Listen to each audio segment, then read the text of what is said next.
Bismillahirrahmanirrahim. Assalamualaikum warahmatullahi wabarakatuh. Waalaikumsalam warahmatullahi wabarakatuh. Alhamdulillah wa syukurillah ala nikmatillah wa la hawla wa la quwwata illa billahil aliyyil azim. Allahumma shalli wa sallim wa barik ala sayyidina Muhammad wa ala ali sayyidina Muhammad. Pengurus DKN, pembina dan juga para jemaah Masjid Al-Fatih yang dimuliakan oleh Allah Subhanahu wa taala. Hari ini spesial buat Masjid Al-Fatih dihadiri oleh tokoh nasional dan jadi tokoh nasional Ustaz Dede Ilyas bersama istri dan juga rombongan jauh-jauh dari Garut. Insya Allah perjalanan menuju ke sini kurang lebih 5-6 jam dari beliau yang juga merelakan seharusnya sudah menuju ke Jawa Timur karena mendapatkan undangan dari kita dari Masjid Al-Fatih, maka beliau mundur jadwal kepulangan ke Jawa Timur. Maka alhamdulillah pada kesempatan hari ini kita semuanya akan mendengarkan ceramah tausiah peringatan Nuzulul Quran yang insya Allah banyak sekali hikmah yang akan kita dengarkan pada malam hari ini. Kami menyampaikan terima kasih yang besar-besarnya atas kehadiran Ustaz Ilyas. Ustaz Ilyas ini dulu alumni Darul Quran.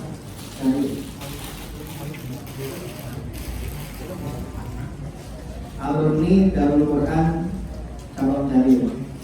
Istrinya juga alumni Darul Quran Banyuwangi. Ketemu. Alhamdulillah ketemu, satu dari Cariu, satu dari Banyuwangi. Sekarang alhamdulillah sudah menjadi keluarga. Demikian, terima kasih juga kepada para jamaah yang sudah berkenan hadir melaksanakan sholat tarawih, sholat isya dan sholat tarawih berjamaah dan dilanjutkan dengan Nuzulul Quran. Terima kasih juga para donatur yang telah mengikhlaskan rizkinya untuk dakwah kita bersama. Baik, langsung saja kita saksikan, kita mintakan kehadiran Ustaz Dede Ilyas untuk menyampaikan tausiah kepada kita semuanya. Demikian, terima kasih. Assalamualaikum warahmatullahi wabarakatuh.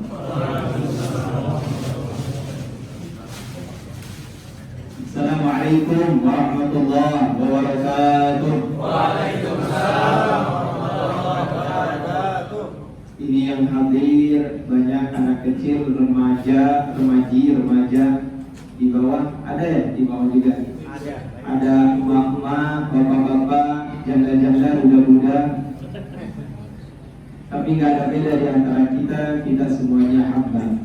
Assalamualaikum warahmatullahi wabarakatuh. Waalaikumsalam warahmatullahi wabarakatuh. Yang jawab salam Allah mudahkan segala urusannya. Allah tambahkan rizkinya. Yang jomblo Allah pertemukan jodohnya. Pernah sekali di suara jomblo. Yang punya tagihan Allah lunaskan tagihannya. Juga insya Allah pulang dari sini lunas semua, amin. Kalau dibayar, insya Allah memudahkan. Assalamualaikum warahmatullahi wabarakatuh. Waalaikumsalam warahmatullahi wabarakatuh. Qala Allah Ta'ala wa tabaraka fi kitabihil karim wa huwa asdaqul qailin. A'udzu billahi minasy syaithanir rajim. Bismillahirrahmanirrahim. Thumma awratna al-kitaba alladhina istafayna min ibadina faminhum zalimun li nafsihi wa minhum muqtasid wa minhum sabiqun bil khayrati biidznillah. Dzalika huwal fadlul kabir. Au kama qala قال الرسول في الحديث من جعل القرآن إمامه قاده إلى الجنة ومن جعل القرآن خلفه سقاه إلى النار. اللهم نور قلوبنا بنور القرآن. Amin. Amin. Harus dikomentari dulu. Allahumma nawwir qulubana bi nuril Qur'an wa bi nuril ilmi wa bi nuril hidayah wa bi nuril kashafa kama nawwirta as-samawati wal arda abadan abada ya Allah ya rabbal alamin. Sadaqallahul azim wa sadaqa rasuluhu an-nabiyul habibul karim wa nahnu ala dhalika minasyahidin wasyakirin walhamdulillahi rabbil alamin. Yang terhormat, yang Allah muliakan dan kami ta'zimi, para guru-guru sekalian, para alimul ulama, para asatidz wal asatidah, bil khusus guru saya, guru kita semua, Kiai Anwar Sani, dan juga bil khusus juga kepada DKM beserta jajarannya, dan kepada sesepuh dan tokoh masyarakat yang lainnya yang tidak dapat saya sebutkan satu persatu karena belum kenalan. Dan juga kepada seluruh hadirin wal hadirat yang senantiasa dalam rahmat Allah Subhanahu wa taala. Pertama-tama yang paling utama yang harus kita utamakan dan jangan sampai kita akhirkan, apalagi sampai kita lupakan, enggak usah banyak kelamaan sebelum kedatangan yang namanya setan ujung-ujungnya bakal ngantukan. Mari kita sama-sama mengucapkan alhamdulillahi rabbil alamin kepada Allah Subhanahu wa taala yang telah memberikan nikmat yang begitu besar. Hidup jangan kasar, hidup jangan sampai nyasar, hidup harus punya dasar sabar dan jujur. Hidup jangan takabur, jangan kufur. Kalau takabur, kalau kufur sempit dari yang kubur, disiksa sama malaikat sampai babak belur. Kita harus menjaga nikmat Allah yang Maha Ghafur. Punya uang sedikit harus diatur-atur, sedekah jangan diundur-undur, infak jangan diansur-ansur. Kalau hidup kita ingin makmur, maka kita semuanya harus menjadi hamba Allah yang pandai bersyukur. Sebagaimana Allah Subhanahu wa taala berfirman sampai 31 kali. Bacain jangan. Bacain jangan. Baru kali ini mubalik diatur jamaah. Hebat.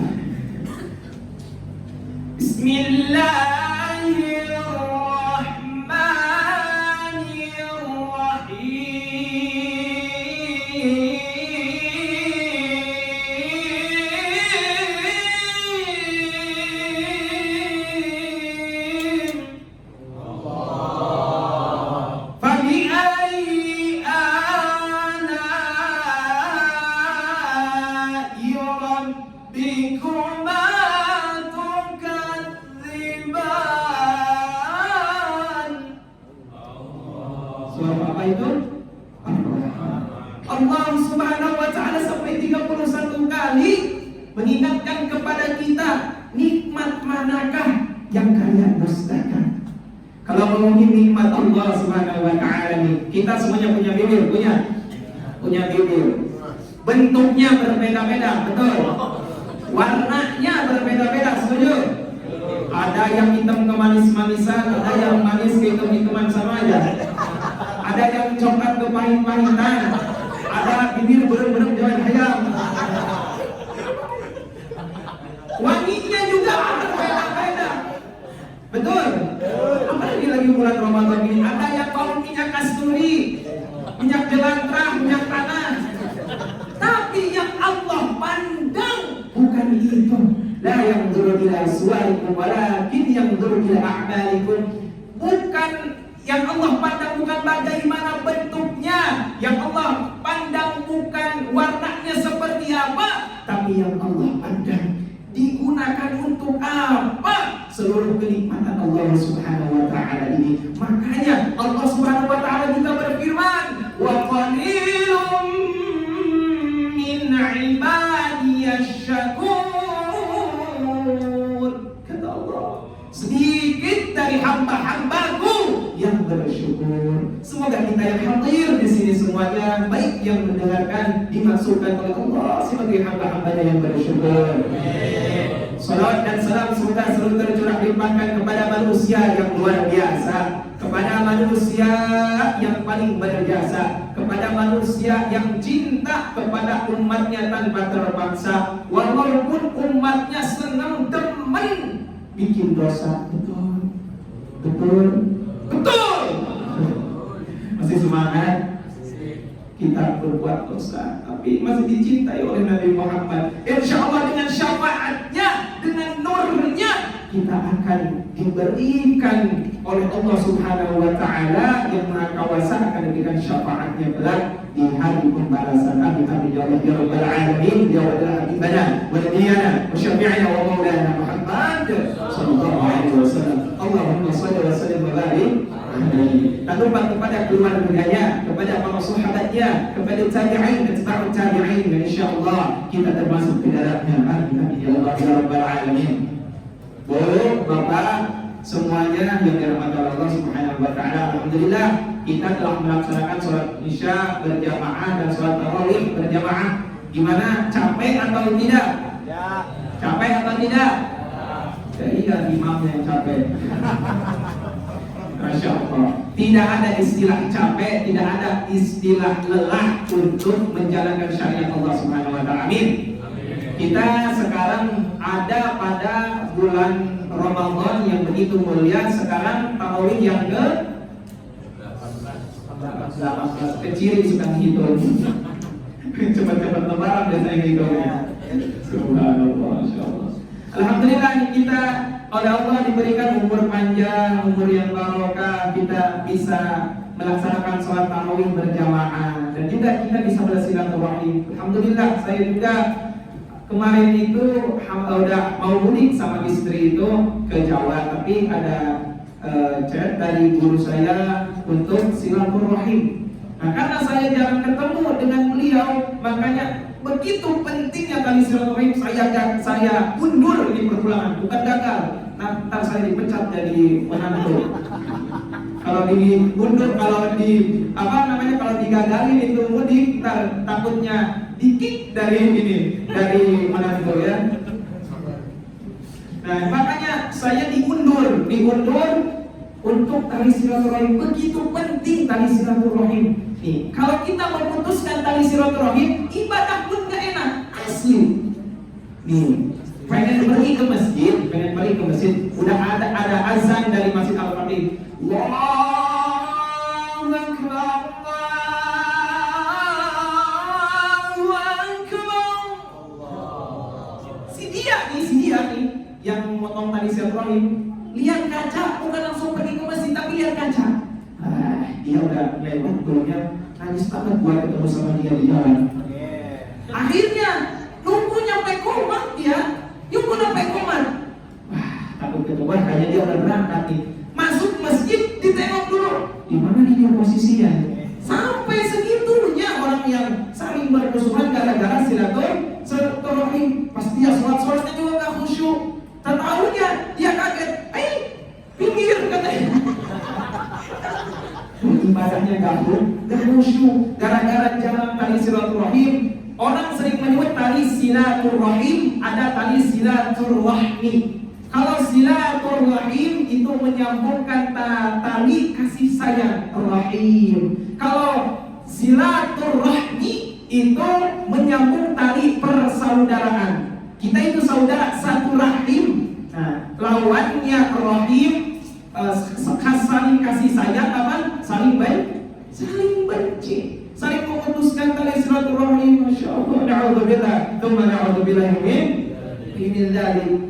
Ada kadang-kadang jamaah yang ngomong, Ustaz, hidup masing-masing. Gua juga punya pikiran, gua juga punya urusan. Gak ada lubang buat pikirin orang. Betul, suka ada yang gitu, ada di kalangan. Tapi insya Allah di sini mas soleh-solehan. Insya Allah. Ada yang ngomong gitu. Akhirnya 1 hari, 2 hari yang ngomong itu seminggu mati, meninggal dunia. Akhirnya anaknya datang ke Ustaz itu. Assalamualaikum Pak Ustaz, bapak saya meninggal. Bapak kamu yang mana? Kalau sholat pakai peci. Iya, semua sholat kalau sholat pakai peci katanya. Itu Pak Ustadz yang gak pernah ikut kerja bakti, yang gak pernah berjamaah di masjid. Oh, ingat Ustadznya. Oh, yang kemarin ngomong hidup masing-masing. Akhirnya Ustadznya balas dendam. Bilangin ya ke Bapak, masing-masing. Akhirnya anak ini pergi ke rumahnya bapaknya. Nih, otaknya agak keselio, mohon maaf. Anaknya ini otaknya agak keselio. Akhirnya dia ngomong ke bapaknya, Pak, kata Pak Ustadz masing-masing. Ada yang mau sekolah dulu ya, mandi sendiri, gugurin sendiri. Na'udzubillah teman na'udzubillah. Kita itu sebagai insan, sebagai hamba Allah Subhanahu wa taala tidak bisa hidup masing-masing, betul? Kita membutuhkan saudara kita. Oke, kita hidup sekarang senang-senang. Kita sekarang belum ada ujian dari Allah yang luar biasa. Tapi suatu saat kita akan mendapatkan ujian dari Allah dan harus membutuhkan pertolongan orang lain, harus membutuhkan tali silaturahim dari orang lain, harus membutuhkan apa dari orang lain, pertolongan kepada kita. Ingat, kita itu sebagai insan, sebagai hamba Allah Subhanahu wa taala, Allah Subhanahu wa taala diajarkan dalam Al-Qur'an, ya ayyuhan nasu inna khalaqnakum min dzakari wa untha wa ja'alnakum syu'uban wa qabaila lita'arafu. Kita itu diciptakan berbangsa-bangsa, bersuku-suku. Walaupun kita misalkan di komplek ini berbeda-beda, ya berbeda-beda. Oh, gua mah gak satu bapak, saya mah gak satu bapak sama dia. Tetap kita itu saudara, sama keturunan Nabi Adam.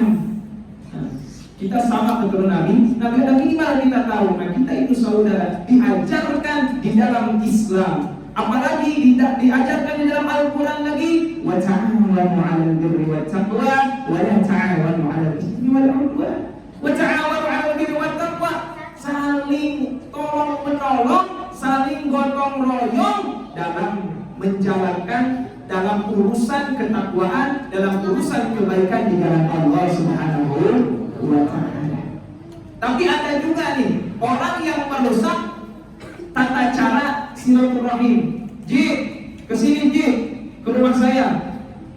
Kan kita jarang ketemu Ji, kata hajinya, kata temennya. Perasaan tadi pagi gua ke rumah lu gitu kan. Enggak Ji, kesini Ji. Akhirnya pas ke rumah, penting ini, pas ke rumah akhirnya dia cuma pengen memamerkan mobil baru. Nah, di sini nih, yang merusak tali silaturahim. Kadang-kadang yang punya jam yang bagus tiba-tiba gatel di jidat. Kadang-kadang yang punya HP baru bagus mahal ngajak selfie, orang selfie dulu dong. Semua orang setiap ketemu dia diajak selfie karena HP-nya baru. Ini yang paling sadis, punya istri baru pamer. Nah, ini harus dijaga tali persaudaraan. Makanya menjaga tali silaturahim yang baik dan yang benar itu kita sholat di masjid. Ini juga menyambung tali silaturahim. Mengadakan acara-acara thalabul ilmi seperti ini adalah menyambungkan tali silaturahim. Sesibuk apapun kita, banyak pekerjaan, banyak program, kita harus menyisihkan waktu kita untuk menyambung tali silaturahim dengan sekitar kita. Insya Allah hidup kita akan tenang, hidup kita akan bahagia. Orang kalau hidupnya menyendiri, gak pernah bersosialisasi kepada sesama, tetangganya terutama. Ya, keluar rumah serasa kita orang itu serasa Israel semua. Begitu ke sini kayak musuh semua. Gak enak. Makanya prinsip dari ulama-ulama kita, musuh satu itu kebanyakan, tapi saudara 1000 itu masih kurang. Itulah luar biasanya Al-Quran ini mengajarkan kepada kita, innamal mu'minuna ikhwah faslihu bainana. Ini sesama umat mukmin ini kita adalah ikhwah, kita adalah saudara. Ada ukhuwah insaniyah, ukhuwah sesama insan, ada ukhuwah wataniyah, kita ukhuwah antar sesama negara, ada ukhuwah islamiyah, kita saudara antar agama Islam. Ibunya di bawah ya. Bapak-bapak, wal hadirat yang di bawah yang dirahmati Allah Subhanahu wa taala. Nuzulul Quran, ini Al-Quran tadi sungguh luar biasa. Salah satu visi misi Al-Quran diturunkan ini yaitu menyatukan umat. Ini menyatukan kita sebagai insan, menyatukan kita sebagai hamba. Kemudian Al-Quranul Karim diturunkan oleh Allah Subhanahu wa taala sebagai kitab suci dan diwahyukannya pun kepada orang yang luar biasa. Kepada siapa Quran diwahyukan? Nabi Muhammad sallallahu alaihi wasallam. Tapi kenapa di dalam Al-Quran nama Nabi Muhammad cuma disebut 4 kali? Al-Quran diwahyukan kepada Nabi Muhammad, tapi Nabi Muhammadnya di dalam Quran disebut 4 kali. Satu, di dalam surah Al-Imran ayat 144. Maka Muhammad wa maka Muhammadur Rasulullah. Kemudian ada lagi di dalam surah Al-Ahzab. Maka Muhammadun naba ahadin min rijalikum walakin Rasulullah. Kemudian di surah Muhammad, walladzina amanu wa 'amilus solihati wa amanu bima nuzzila 'ala Muhammadin wa huwal haqqu min rabbihim.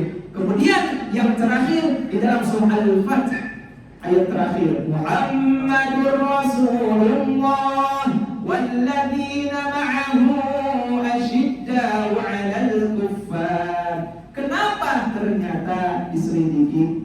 Di sini ada RT RW, nggak ada ya di sini mah. Nah ini saya kebiasaan kalau ngisi itu biasanya nanya RT RW, karena saya biasanya yang ngundang itu yang mentang-mentang body saya kayak gini, saya biasanya dapat undangan itu di pelosok-pelosok. Makanya saya biasanya nanya RT RW. Kadang-kadang pernah ada satu kejadian malam-malam saya diundang ke acaranya mau pagi, tapi berangkatnya malam-malam jam 1 malam. Itu kita ada sama tim itu di tengah-tengah hutan. Saking hutannya gak ada mall, gak ada Alfamart, saking hutannya. Hutan banget, pokoknya di tengah-tengah hutan. Yang pernah ke hutan mungkin tahu. Kayak hutan larangan lah, kayak di film-film itu kan. Nah, kita itu yang pengen mikir gini, ini yang undang manusia apakah bukan ya? Nah, misalkan gini, gak ada RT RW, misalkan gubernur lah, gubernur kita misalkan jalan gubernur, ada orang tokoh masyarakat namanya misalkan Pepen, ya kita jadi yang gak ada loh. Kalau yang ada udah banyak ya. Kita lihatnya Pepen, misalkan ada bupati lah, namanya Pepen. Ketika kita ketemu, pasti manggilnya gimana? Pak Bupati, betul? Pak Bupati mau kemana? Kalau ke Pak Gubernur, gimana? Pak, pasti Pak Gubernur mau kemana? Kalau ke Presiden, pasti kita melihat Pak Presiden mau kemana? Nah ini tadi balik lagi ke Pak Pepen yang jadi bupati. Gak mungkin kita Pen mau kemana Pen? Sopan kagak kira-kira? Sopan kagak? Nah ini orang yang terhormat itu rata-rata disebut pangkatnya. Setuju? Misalkan kita punya mertua namanya Asep, misalkan kita punya mertua namanya Asep, pasti Bapak saya pengen menghina anak Bapak. Gak mungkin saya anak lu cantik banget gue pengen ini nikahin. Gak mungkin. Yang ada dikit karena langsung diusir yang ada. Betul? Nah, begitu juga dengan Nabi Muhammad SAW. Banyak nama Nabi Muhammad disebutkan di dalam Al-Quran, tapi disebutkan pangkatnya. Contohnya, laqad kana lakum fi rasulillahi uswatun hasanah. Laqad kana lakum fi rasulillahi uswah. Tuh disebutkan pangkatnya. Ada lagi, ada lagi, ya ayuhan nabi, disebutkan pangkatnya nabi. Dan ketika Nabi Muhammad di dalam Al-Quran disebutkan disandarkan dengan pangkatnya. Tadi maka Muhammadur Rasulullah, lihat disandarkan Rasulullahnya. Kemudian wa Muhammadun illa rasul, disebutkan tidaklah kami utus Muhammad melainkan dia seorang rasul. Kemudian Muhammadur Rasulullah, disebutkan lagi pangkatnya, bahkan di surah Al-Fatihah ini banyak. Walladzina ma'asyidaw 'alal kufar rahama, beliau itu adalah penyayang. Nah, ini tadi silaturahim lagi. Akhlaknya Al-Quran ada pada baginda Nabi Muhammad sallallahu alaihi wasallam. Sungguh luar biasa. Nama Nabi Muhammad juga di dalam Al-Quran ada Yasin. Nah, ini di dalam tafsir Ibnu Abbas, kemudian juga Abdullah Ibn Abbas juga menafsirkan bahwasannya ini adalah nama kasih sayang Allah kepada baginda Nabi Muhammad SAW. Yasin, kemudian Toha. Nah, ini bapak-bapak juga nih ke istri. Contoh Nabi Muhammad ke istri, ke Aisyah nih manggilnya Humairah. Nah, ini bapak-bapak suka manggil Humairah kagak? Kalau ayam beb lah nggak apa-apa, itu bagus. Ini ada nama panggilan. Nah, Nabi Muhammad SAW oleh Allah Subhanahu wa Ta'ala diberikan nama kesayangan. Ini luar biasa. Makanya Al-Quran diturunkan bukan kepada orang sembarangan. Al-Quran diturunkan bukan kepada orang sembarangan. Al-Quran diturunkan kepada manusia yang mulia. Al-Quran diturunkan kepada manusia yang luar biasa. Kemudian Al-Quran juga diwariskan setelah diwahyukan kepada Nabi Muhammad, kemudian diwariskan kepada hamba-hamba yang luar biasa juga, kepada hamba-hamba pilihan juga. Sebagaimana Allah Subhanahu wa Ta'ala berfirman dalam surah Fatir, "Tsumma awrathna al-kitaba alladziina istafayna min 'ibadina." Kemudian kami wariskan ini Al-Quran kepada hamba-hamba pilihan. Ini model-model kita kayak gini, pilihan. Bangga kita? Bangga enggak? Bangga kita jadi umatnya Nabi Muhammad. Bangga enggak? Bangga? Luar biasa. Qul bi fadlillah wa bi rahmatihi fa bidzalika falyafrahu. Katakanlah wahai Muhammad, dengan karunia Allah. Di sini menurut tafsir Ibnu Katsir, menurut tafsir Al-Imam At-Tabari, bahwasanya karunia Allah ini adalah Al-Quran. Wa bi rahmati, dan dengan rahmat Allah. Siapa rahmat Allah ini? Baginda Nabi Muhammad SAW. Falyafrahu, maka bergembiralah kalian. Nah, tapi ini ada, naudzubillah, ini ada kabar yang sangat miris. Dan ini kabar yang luar biasa dari Al-Quran. Ternyata walaupun kita hamba pilihan, tapi di antara kita, di antara seluruh umat mukmin ini menerima Al-Quran ini ada 3 golongan. Dibagi menjadi tiga golongan. Yang pertama, faminhum zalimun li nafsihi, yaitu golongan dia yang zalim kepada dirinya sendiri. Dia punya Al-Quran di rumah, punya banyak, iya banyak. Tapi hanya jadi pajangan, hanya jadi hiasan.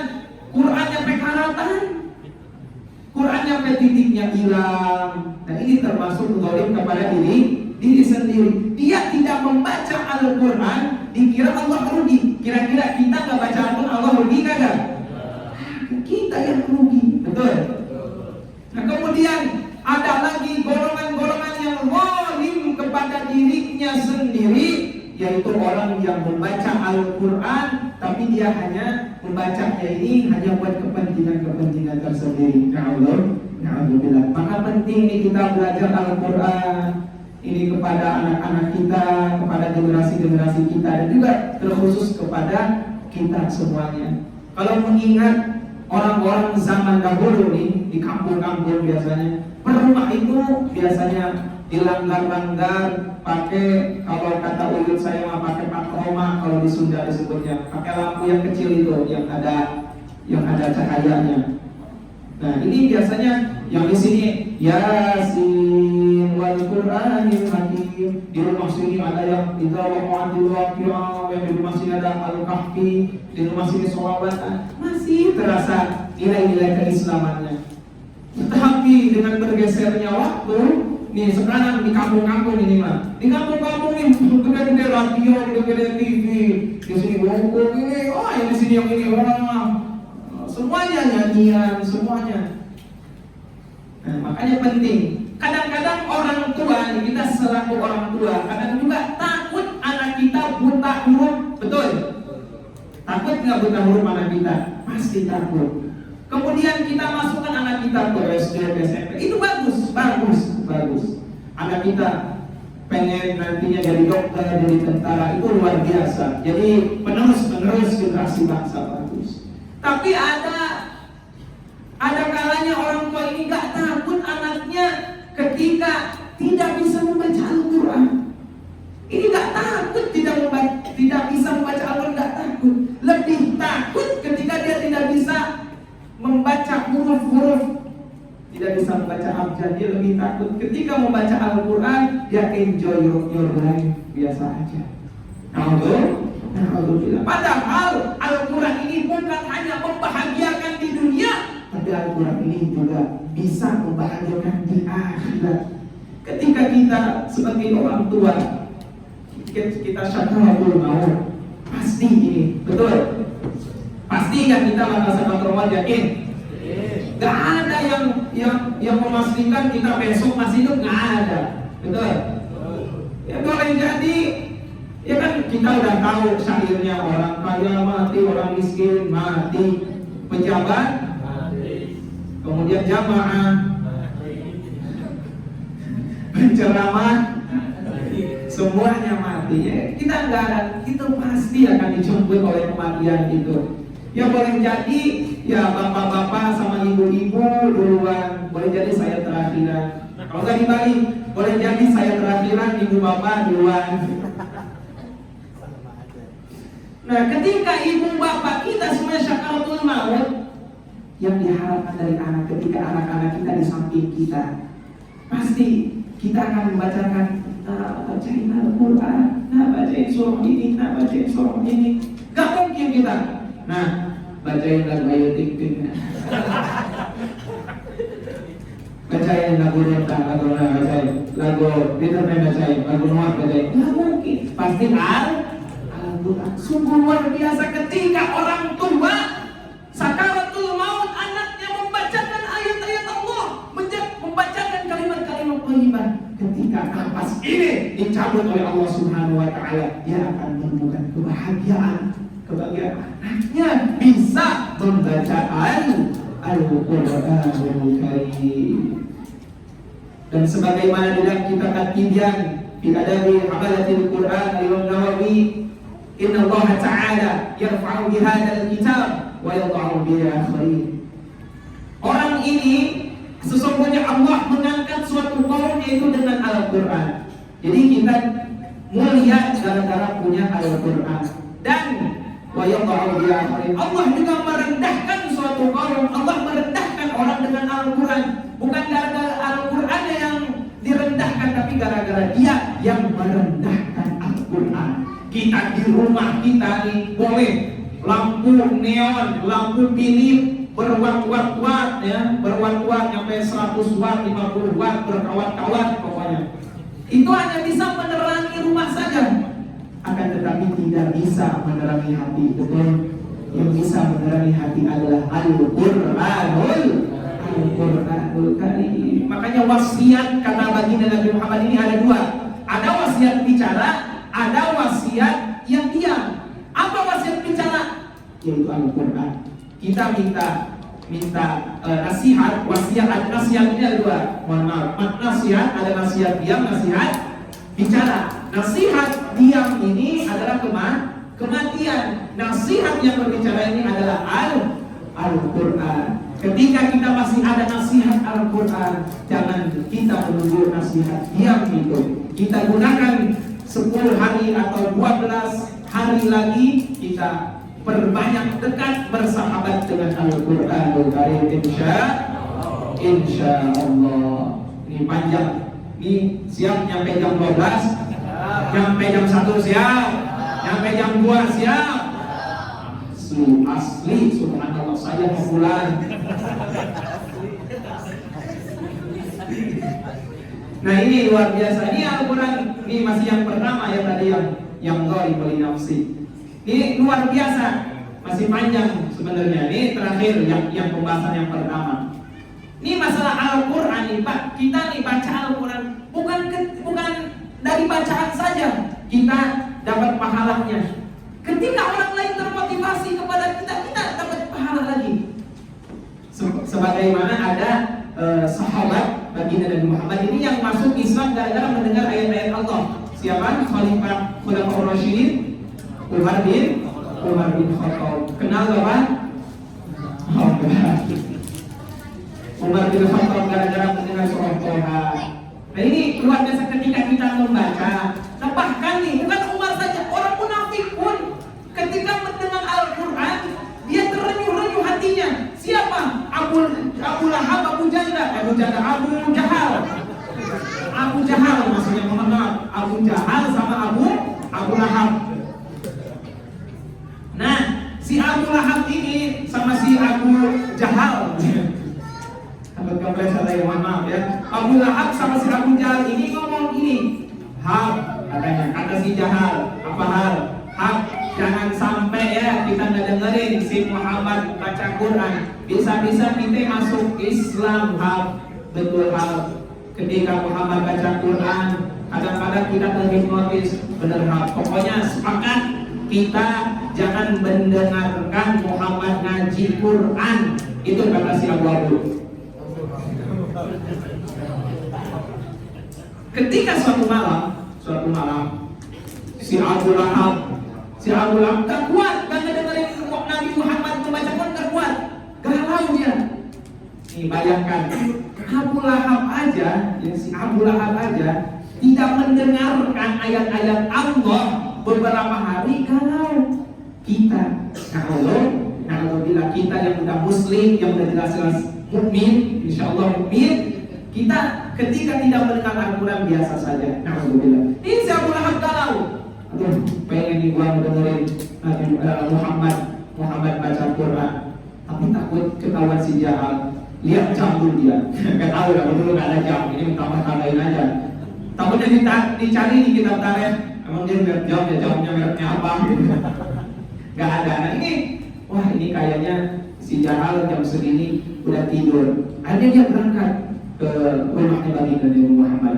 Kemudian ternyata si Abu Jahal juga nih, dia gitu juga, sama perasaannya kayak gitu. Aduh, ini gak dengerin Muhammad baca Quran, kayak ada yang kurang gitu dalam kehidupan ini. Kayak ngerasa telinganya punya satu gitu. Jadi kalau berfungsi dua-duanya. Akhirnya dia berangkat juga, si Lahab palingan lagi melukin istrinya gitu, langsung berangkat dia. Berangkat berdua. Dengerin itu Nabi Muhammad lagi baca Quran. Tahunya ketika pas di pojokan, nah dari sini si Abu Lahab sama si Abu Jahal ketemu di pojokan. Kaget dia. Apa hal? Lu ngapain? Udah, pokoknya cerita ini atau kejadian ini jangan sampai orang lain tahu. Kita sama-sama gak kuat, gak ngedengerin ayat-ayat Allah Subhanahu wa Ta'ala. Ini luar biasa. Kita dengan membaca Al-Quran, kita juga sambil berdakwah. Bukan hanya ceramah, tapi kita baca Quran saja, itu adalah berdakwah yang luar biasa di hadapan Allah Subhanahu wa Ta'ala. Sekarang banyak kita baca Quran ini bisa di mana saja dengan banyak ininya ya, apa disebutnya kan? Itulah. Ya, kita itu di HP bisa, nah, di HP bisa, di YouTube bisa. Makanya saya itu sering musnul kalau bapak-bapak di masjid ketika udah HP, saya itu lagi baca Quran. Di kantor kita juga bisa jadi membaca Quran. Tapi saya pernah menemukan di masjid bapak-bapak baca Qurannya nyampe nangis. Terus saya luar biasa, ya Allah gitu. Saya mondok 7 tahun di pondok Quran, di Darul Quran. Palingan ketika mendengar ayat-ayat yang nangis itu beberapa kali, tapi si bapak-bapak penampilan ya nangis gitu. Tapi sambil diam. Pas dilihat HP-nya, ternyata, Pak, kenapa nangis? Dengerin ayat apa? Bukan gara-gara ayat-ayat Allah, Nenek.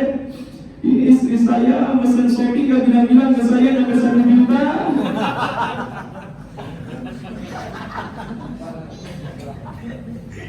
Nah, ini kita banyak akses. Untuk membaca Al-Quran. Kita malu nih bawa Quran gede, bawa Quran kecil, ada Quran recehan kalau disebut santri itu, ada Quran juz per juz yang kecil, yang tipis, ada Quran. Nah, sekarang Quran digital bisa digunakan. Bagus juga, walaupun di HP tetap pahala membaca Al-Quran. Ini yang golongan yang pertama, yang zalim kepada dirinya sendiri, dia yang jauh dari Quran. Dia tahu Al-Quran ini hudan linnas, petunjuk manusia, pedoman bagi hamba-hamba Allah, tapi dia menolak daripada Al-Quran Karim. Na'udzubillah min dzalik. Kemudian golongan yang kedua yaitu wa minhum muqtasid. Wa minhum muqtasid ini yaitu adalah golongan pertengahan. Ya, ini pertengahan, dia kadang-kadang baca Quran, ya kadang-kadang juga dia tidak baca Quran. STMJ lah, sholat terus maksiat jalan. Ini golongan yang kedua. Nah, ini golongan yang kedua ini kadang-kadang memilah-milih ayat-ayat Allah. Ini memilah-milih dari ayat-ayat Allah ini yang sekiranya sama dia balance, yang sekiranya sama dia sejalan, selaras. Nah, ini dia pilih-pilih yang enak-enaknya aja. Nah, kemudian golongan yang kedua ini, nah ini kita nih, terutama saya dan kita semuanya masih banyak penyakit yang seperti ini. Kadang-kadang kita nih dekat sama Allah itu ketika kita susah, betul? Kadang-kadang kalau udah punya duit banyak tagihan, pokoknya lagi galau, baru kita ke masjid semangat, baru kita berdoa, ya Allah. Lagi ibu-ibu uang bulanan telat dari suami, tahajud, ya Allah. Ini gimana ya Allah suamiku, ya Allah. Ya, ini baru datang kepada Allah. Jadi ada momennya ketika kita susah, kita datang kepada Allah. Ini yang mutasi. Nah, makanya bagi ibu-ibu bagus galaunya ke Allah Subhanahu wa Ta'ala. Nah, makanya ibu-ibu yang di bawah ini jangan bergantung pada gaji, jangan bergantung kepada uang bulanan dari suami, pemberian uang dari suami, jangan bergantung. Nah, makanya berdoa bagus itu, galauin ke Allah. Ya Allah, saya banyak tagihan, ya Allah. Ya Allah, mudahkan rezeki suami saya, ya Allah. Ini motor belum lunas, mobil belum lunas, cicilan rumah belum lunas. Nah, itu bagus. Apalagi di samping kuping suaminya. Insya Allah manjur. Nah, ini golongan yang kedua, itu orang-orang yang pertengahan. Dia sering baca Quran tapi maksiat juga jalan. Kemudian golongan yang terakhir yaitu wa minhum sabiqun bil khairati biidznillah. Yaitu dia yang tahu akan kemuliaan, yang tahu akan dahsyatnya kekuatan Al-Quran. Dia berlomba-lomba untuk Al-Quran. Dia amalkan apa isi daripada kandungan Al-Quran. Dia sedekah, dia sholat, dia silaturahim, dia saling tolong-menolong antar sesama. Ini luar biasa. Berlomba-lomba. Dia menghidupi, dia gak bisa baca Quran, tapi dia menghidupi para ahli-ahli Quran. Apa menghidupi ahli-ahli Quran? Kita misalkan, baca udah jarang, tapi kita sering sedekah kepada penghafal Al-Quran. Ini luar biasa. Luar biasa. Apalagi sampai segala sesuatunya kita mempermudah urusan orang lain, apalagi masalah yang bertentangan dengan Al-Quran ini. Ya Allah, luar biasa. Biiznillah. Dan ini pun bukan gara-gara dia, tapi biiznillah, dengan izin Allah Subhanahu wa Ta'ala. Dia yang menjemput izin Allah Subhanahu wa taala. Dia yang menjemput karunia Allah, dia yang menjemput ridha Allah Subhanahu wa taala. Ini luar biasa. Kita itu semuanya udah punya porsinya masing-masing. Kita dikasih karunia dari Allah itu kita semuanya udah punya. Tapi kita itu kadang-kadang tidak mau menjemputnya. Tapi kadang-kadang kita komplain ke Allah, ya Allah kenapa gua kayak gini? Nah itu yang kesalahan kita. Komplainnya banyak, geraknya dikit. Nah, ya. Makanya kita ini orang-orang yang ketiga ini dia hanya mengharap kepada Allah Subhanahu wa taala. Dan kawan fadl kabir, dan ini adalah karunia yang paling besar dari Allah Subhanahu wa taala. Pak, masih semangat? Lanjut. Lanjut. Bu, lanjut Bu.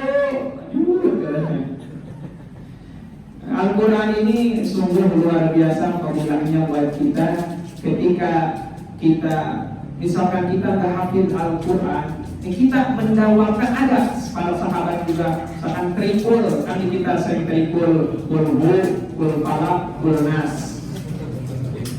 Makanya kalau disebut imam di jabarannya bukan Pak Haji Anu atau Pak Haji Asep, Pak Haji Mimin, tapi Pak Haji Kulhul.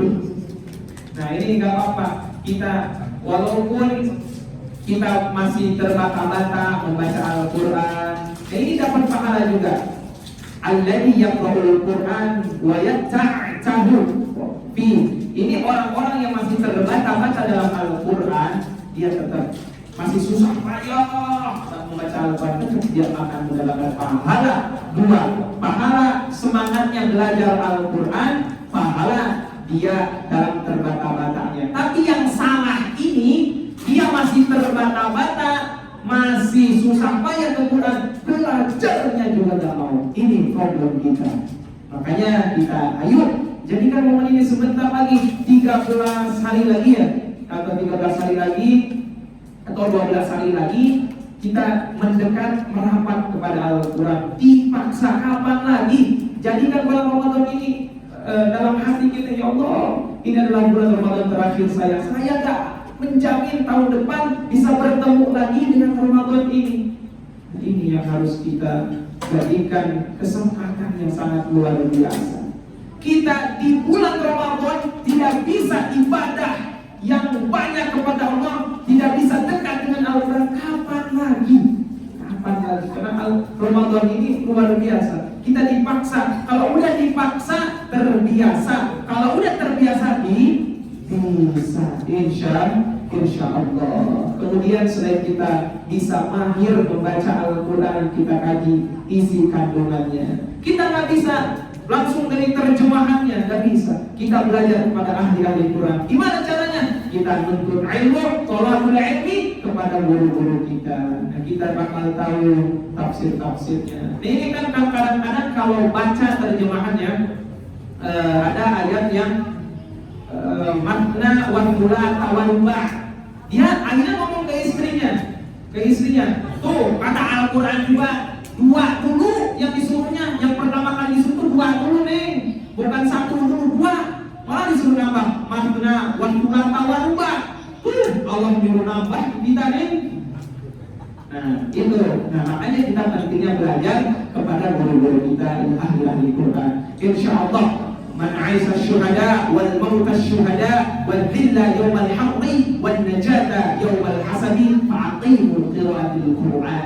Barang siapa yang ingin hidupnya bahagia, yang ingin wafatnya, meninggalnya dalam keadaan husnul khatimah, yang ingin Allah lindungi kelak di neraka, yang ingin Allah bebaskan ketika yaumul hisab, di mana hari pembalasan, di mana hari pembalasan tidak ada yang bisa menolong kita. Saudara kita hanya memikirkan dirinya pribadi, anak kita memikirkan dirinya masing-masing. Yang akan menolong kita yaitu adalah Allah Subhanahu wa ta'ala. Dan Allah memberikan sarana kepada kita untuk menjemput pertolongannya, yaitu fa'aqimu qiraatul Quran, yaitu kita membaca Al-Quran, kita belajar Al-Quran. Insya Allah. Buah tomat, buah petai, tamat. Masya Allah, alhamdulillah. Ya mungkin ini dari saya mohon maaf kepada guru saya banyak koreksian, saya mohon dikoreksi, dan juga kepada jamaah sekalian, ibu-ibu, bapak-bapak, dan adik-adik yang dirahmati Allah Subhanahu wa taala, semoga kita semakin merapat ya kepada Al-Qur'an, karena luar biasa sekarang itu kalau zaman dulu orang dekat sama Al-Qur'an itu barang biasa, karena emang harusnya seperti itu. Kalau sekarang orang yang dekat sama Al-Qur'an itu barang aneh, barang yang aneh, padahal itu memang seharusnya seperti itu. Dan kita harus, jadi kita itu tidak asing dengan Al-Quran, kita harus terbiasa dengan Al-Quran. Amin amin ya Allah ya rabbal alamin.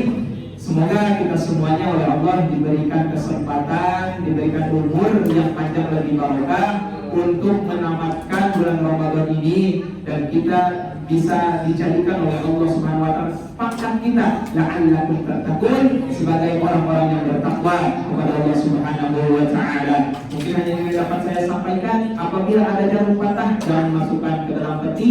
Apabila ada kata-kata saya yang salah, jangan masukkan ke dalam hati. Apalagi dilaporkan ke polisi karena saya baru beristri. Dan semoga kita semuanya dalam lindungan Allah Rabbi. Ada Allah wa yakum ajma'in. Wassalamualaikum warahmatullahi wabarakatuh.